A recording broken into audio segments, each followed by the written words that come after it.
Look, guys and women we're wired differently, okay? So guys have some rules when it comes to dating and marriage. Women have another. Like some guys, you talk to them, you've got the third date rule, okay? No sex until the third date.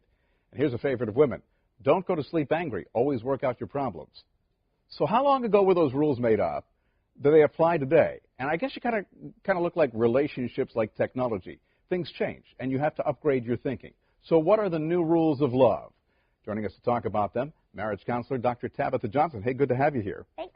So there were studies that came out, and they took a look at couples who lived together before they got married. And the general thinking was always, you know what, if you live together before getting married, it increases your chance of getting a divorce. Fact or fiction? Well, there's a lot of fact to that in that there's a new research study that calls it sliding versus deciding.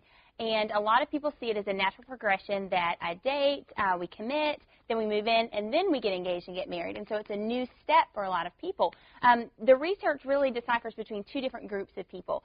Those who kind of slide into cohabitation, they don't really talk about what it means. It's really like I stayed over a night or two, now I left an outfit and a toothbrush, and all of a sudden, it's just more convenient. My lease is up on my apartment, so I just kind of move in. And you never really talk about what it means.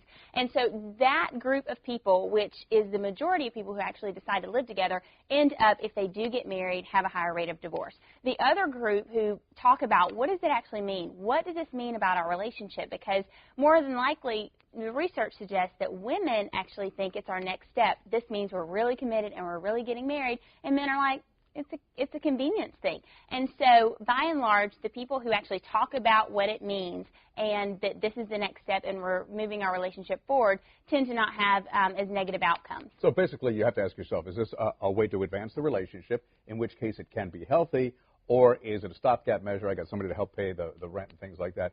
In other words, you got to, talk. Yeah, you really need to be on the same page.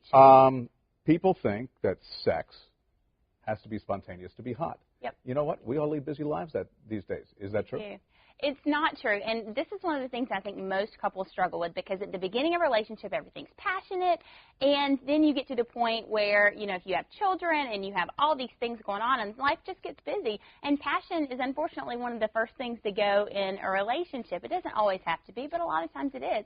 And so a lot of times we leave sex to chance. Well, if we have time, well, you're tired, or we have this going on, or, we're having to go to bed at different times. And so, my strategy is somebody has always had sex in the back of their mind. Somebody says, I don't want, sex has to be spontaneous.